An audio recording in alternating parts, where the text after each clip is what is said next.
कि जेपी के गोद से निकलने वाले नेताओं ने विकास को सामने न रख के जातिवादी सोच को सामने रख दिया। हमको तो लगता है कि उस जातिवाद में आज महात्मा गांधी भी यदि चुनाव लड़ने आ जाए लोकसभा का तो उनकी बुरी तरह से हार हो जाएगी। हम लोग सब कहेंगे, जितने कायस्थ परिवार हैं सबको कहेंगे कि भाई जितना जितना आपके यहाँ सदस्य है एक जगह आप पोस्ट कार्ड गिराइए, दीजिए, प्रधानमंत्री को दे दीजिए, नीतीश कुमार को दे दीजिए, भेजिए पोस्ट कार्ड, लाखों लाख की संख्या में पोस्ट कार्ड भेजिए, ऊपर से नीचे तक आप उठा लीजिए। संविधान निर्माता हमारे डॉक्टर सच्चिदानंद सिन्हा जी, इस सचिवालय किसके बिल्डिंग पर, किसके जमीन पर बन गया? हवाई अड्डा किसके ये पर बन गया? डाक बंगला किसका था? हमारा पटना है, बगल में हमारा आरा है, हमारी मुजफ्फरपुर में संख्या है, हमारी बेतिया में संख्या है, हमारी पूर्णिया में संख्या है। कमलदेव बाबू वहाँ से जीता करते थे, विधायक हुआ करते थे, मिनिस्टर हुआ करते थे। दरभंगा में हमारी संख्या है, वहाँ से शिवनाथ वर्मा जीतते थे। अब मैं किसका किसका नाम लूँ? जब नाम मैं लेने लगूंगा। भूमिहार समाज के कई नेता हैं जो ये विरोध कर रहे हैं कि उनकी संख्या बहुत कम कर दी गई, लेकिन उसी समाज के हैं ललन सिंह, जेडीयू जी के राष्ट्रीय अध्यक्ष है, कह रहे सब कुछ बढ़िया है। दे दीजिए ना, गीता दे दीजिए, या कहिए कि गीता का कसम खा के बोले कि जो बात कर रहे हैं वो सही कह रहे हैं। इन लोग के बात का कोई वैल्यू है? समाज सुन रहा है। आप आए वंशवाद के खिलाफ, आपने क्रिटिसाइज किया कि भाई वंशवाद खराब है, राजनीति में वंशवाद नहीं होना चाहिए। आप उसी वंशवाद के गोद में गिर गए। नमस्कार, आप लाइव बिहार देख रहे हैं। मैं हूं राजमोहन तिवारी।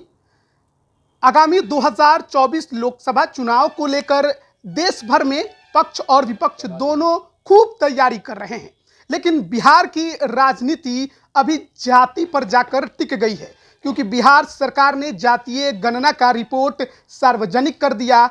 किस जाति की कितनी संख्या है सब कुछ अब सबके सामने है, लेकिन इस रिपोर्ट पर हर नेता ने सवाल खड़े किए हैं, चाहे वो सत्ताधारी दल का नेता हो या फिर विपक्ष का नेता हो। कई ऐसी जातियां हैं जिनके दावे जो थे उसके उलट संख्या काफ़ी कम आई है, लेकिन खासकर बात अगर सवर्णों की करें, जिसमें भूमिहार, राजपूत, ब्राह्मण और कायस्थ आते हैं, उसमें सबसे कम आबादी जो है वो कायस्थ की दिखाई गई है। लगभग 7,85,000 महज संख्या इनकी बिहार में रह गई है। ऐसे में आगे की राजनीति और रणनीति कैसे बनाएंगे और इस जातीय गणना के रिपोर्ट पर कितना भरोसा है, इसी पर बात करेंगे। हमारे साथ पूर्व एमएलसी रणवीर नंदन जी हैं, जो आंकड़े सरकार ने दिए हैं। सबसे पहले उस पर आपकी प्रतिक्रिया क्या है? सरकार ने बिल्कुल गलत आंकड़े दिए हैं। जहाँ तक आपने देखा होगा कि सरकार ने जातीय जनगणना कराई और कराने के बाद बड़ा आश्चर्यजनक कुछ परिणाम सामने आया कि वह जो आम जो जनसंख्या होती है तो वह इंक्रीजिंग ऑर्डर में होती है, और ये जो जनगणना है ये जो है डिक्रीजिंग ऑर्डर की जनगणना है। तो यहीं पर बहुत बड़ा शक पैदा होता है कि जब दिन प्रतिदिन जब जनसंख्या बढ़ रही है तो जनगणना जो होती है तो उसमें भी ग्रोथ नज़र आता है। और इस जातिगत जनगणना में किसी जाति का बहुत मतलब कि अपर हैंड करा देना, किसी जाति को एकदम से नीचे ले आना, तो ये जो जातीय जनगणना है यह बिल्कुल शक के दायरे में है। ये तो आप कह रहे हैं, लेकिन सरकार का कहना है पूरा फैक्चुअल डाटा है उनके पास। घर घर जाकर तमाम जो कर्मचारी थे उन्होंने हर किसी से बात करके ये गणना रिपोर्ट की है, और यादव सबसे ज़्यादा हैं, आप सबसे कम हो गए हैं, तो शायद इसलिए आप इस तरह की भाषा बोल रहे हैं। नहीं, देखिए, हम इस तरह की भाषा नहीं बोल रहे हैं। बहुत वैसे घर रहे जो कि जनगणना में छूट गए, तो इतना हड़बड़ी में किया कि इनके पास कोई तंत्र ही नहीं है। जैसे हमारे घर में लोग आए, जो कि हम थोड़ा प्रोमिनेंट हैं, तो हमारे यहाँ लोग आ गए। अब हमारे घर से 10 घर बगल लोगों ने कहा कि भाई हमारे यहाँ कोई आया ही नहीं। और मैं इस मोहल्ले में बात, पटना के बारे में बात कहता हूँ, कंकड़बाग वगैरह एरिया है, अनीसाबाद में बहुत सा एरिया है, अगल बगल की बात कहता हूँ, बहुत परिवारों ने कहा कि तो हमारे यहाँ आया ही नहीं जातीय जनगणना का रिकॉर्ड लेने के लिए। तो सरकार जो अपनी पीठ थपथपा रही है, तो भाई सरकार है तो वो पीठ थपथपाएगी ही, एक काम करेगी उसको 10 बताएगी। आखिर यह अनरेस्ट क्यों आया, समाज में यह अनरेस्ट क्यों आया? और विशेषतः मैं अपनी जाति की, चूँकि जातीय जनगणना हुई है तो मैं कास्ट जाति की बात कहता हूँ कि आप 2011 का यदि जनगणना देखेंगे तो यह जाति यहाँ बिहार में 1.16 या 17 इतना % उसका था। अच्छा। आज है 0.06%। ये तर्कसंगत है क्या? हम एक तरफ आबादी का ग्रोथ दिखला रहे हैं, तो बड़ी अच्छी बात न होगी कि यदि परिवार नियोजन हम दो हमारे दो वाली बात यदि हो रही है तो कंपैरेटिवली सब जातियों में गिरावट होना चाहिए। तो आपने किसी को एकदम से अप कर दिया, किसी को एकदम से डाउन कर दिया। कायस्तों की 7 ही लाख समथिंग आबादी है क्या? हमारा पटना है, बगल में हमारा आरा है, वहाँ करीब जो है यदि देखा जाए तो वहाँ करीब 30-35 हज़ार हम वोटर हैं। बगल में हमारा गया है, वहाँ पर हम 35-40 हज़ार वोटर हैं। मतलब आपको बगल टाउन की बात करता हूँ। भागलपुर में नगर में हमारी अच्छी संख्या है। मोतिहारी में आपको पता होगा कि एक समय, कुछ समय पहले वहाँ करीब 13-14 जो वार्ड काउंसिलर थे वो कास्ट जाति के ही थे। संख्या वहाँ पर है हमारी मुजफ्फरपुर में संख्या है, हमारी बेतिया में संख्या है, हमारी पूर्णिया में संख्या है। कमलदेव बाबू वहाँ से जीता करते थे, विधायक हुआ करते थे, मिनिस्टर हुआ करते थे। तो यदि देखा जाए तो दरभंगा में हमारी संख्या है, वहाँ से शिवनाथ वर्मा जीतते थे। अब मैं किसका किसका नाम लूँ? जब नाम मैं लेने लगूँगा तो फिर अब नामों की फहरिस्त हो जाएगी। तो आपने ऐसा कर दिया कि इतना सफ़ेद झूठ हमारी जाति के बारे में कर दिया गया, बता दिया गया। तो जब हम ही भुक्तभोगी हैं तो अन्य जातियों का क्या हाल होगा? तो इस तरह से ये जो जातीय जनगणना हुई है यह एकदम से फॉल्स एंड फार्स है। हम जिस जाति से बिलोंग करते हैं, हमारा इतिहास रहा है, समाज के अंतिम पायदान के रहे व्यक्तियों को हमारी जाति ने उठाया है। और जो हमारा समाज है वह इस कारण कांग्रेस को वोट नहीं देता है कि उसको एक बहुत बड़ी फीलिंग है कि कांग्रेस ने जयप्रकाश नारायण जी को जबरन, मतलब कि मौत के मुंह के हवाले कर दिया। अच्छा। जिस इंदिरा गांधी को जेपी बेटी बेटी कहते थे, उसी इंदिरा गांधी ने आपातकाल में उन्हें 19 महीना जेल में डाल दिया। वो डायबिटीज़ के पेशेंट थे, हाइपरटेंशन के पेशेंट थे। बाद में ये जेल की यातना के कारण वो किडनी पेशेंट हो गए और किडनी के बीमारी से उनकी मौत हो गई। तो ये काम लोगों ने किया। और आज उसी जेपी के गोद से जो जितने नेता बने हैं, मैं किसका किसका नाम लूँ, आज सभी लोगों ने कांग्रेस का दामन थाम लिया। पूरी जो जातीय गणना की रिपोर्ट आई, सवर्णों की आबादी लगभग 10% के आसपास में सिमट गई, जो कि 15 से 16% लोग मानते थे। आपकी अगर बात करें, कायस्थ समाज की बात करें, तो राजनीति में भी कोई ज़्यादा प्रतिनिधित्व अब बचा नहीं है। महज 3 विधायक हैं और एक पटना साहिब से सांसद है। तो माना जाए कि सचमुच जो रिपोर्ट आया है उसमें कुछ हद तक सच्चाई है, तभी तो राजनीतिक प्रतिनिधित्व भी लगातार आपका घट रहा है। देखिए, हमारी जाति ने इस देश में एक से एक पर्सनालिटी दिया है। भारत के पहले राष्ट्रपति कायस्थ जाति के थे।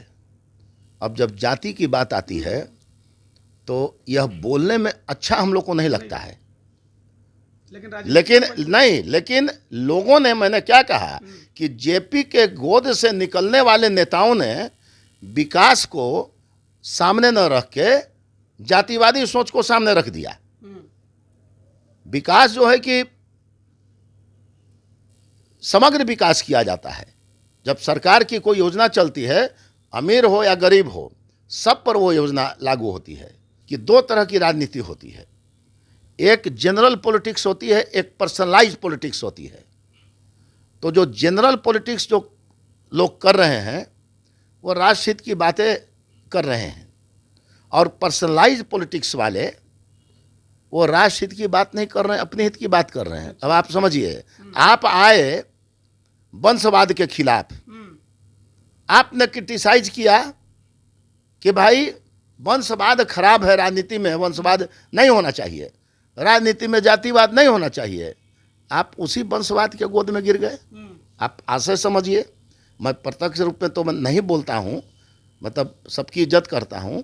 तो जिस बुनियाद से आप आए, आपने उसी बुनियाद को तोड़कर उसी वंशवाद, उसी भ्रष्टाचारवाद, उसी मतलब कि लॉ एंड ऑर्डर को तोड़ने वाले लोग के साथ आपने हाथ मिला लिया।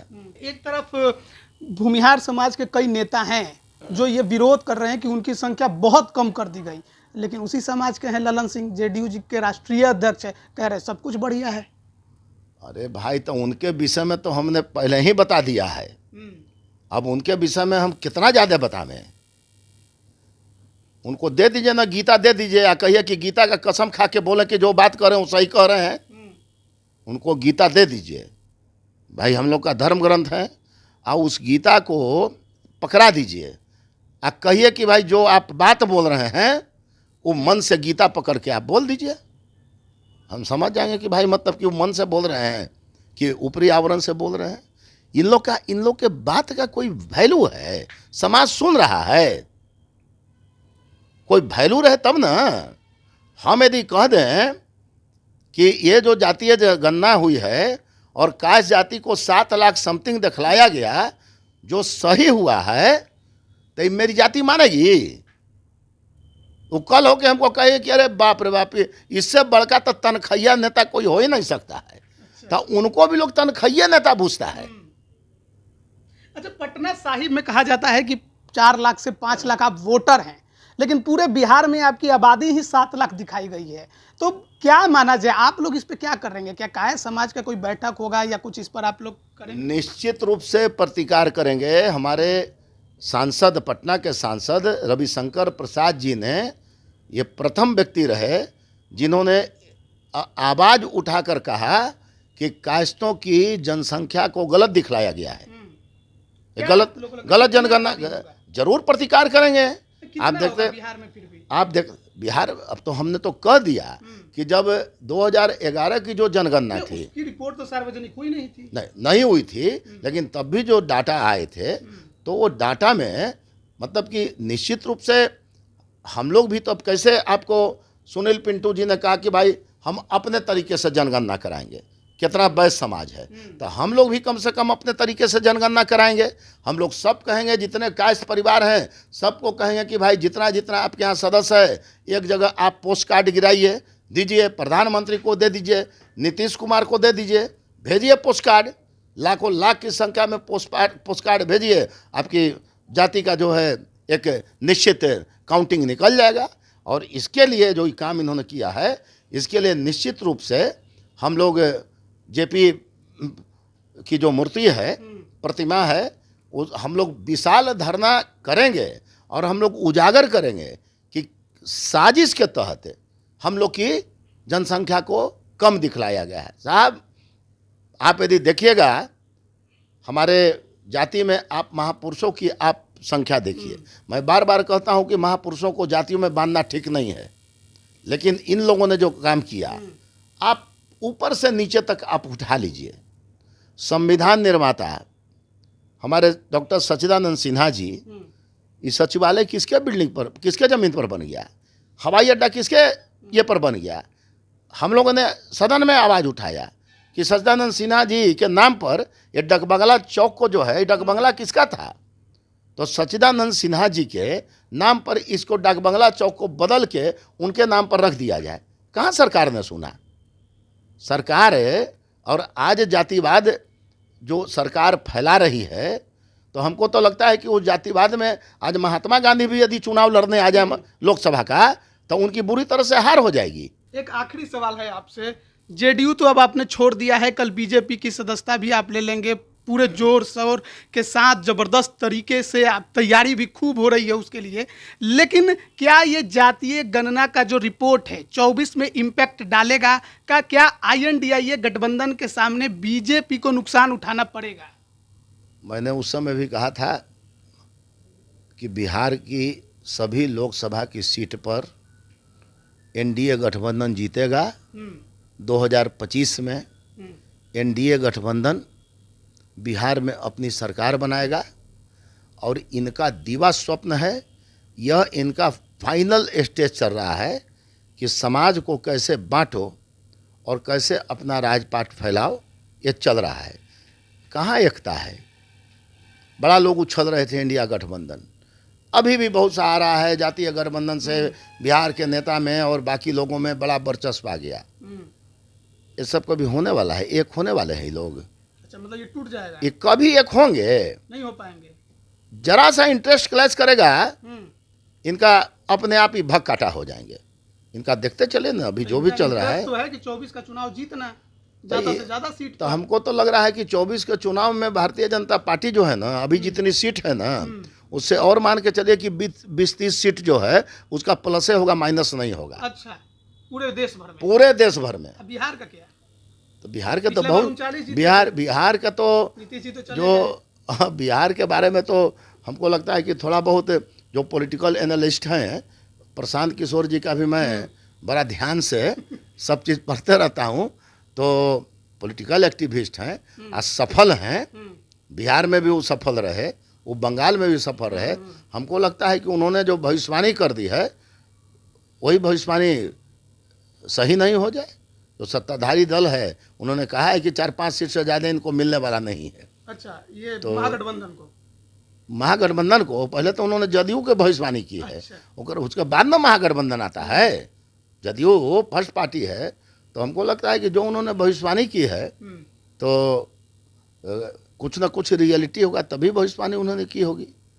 और रियलिटी यही है कि भारतीय जनता पार्टी आज चुनाव के लिए आज हो जाएगा, ऑर्गेनाइज है, रेडी है।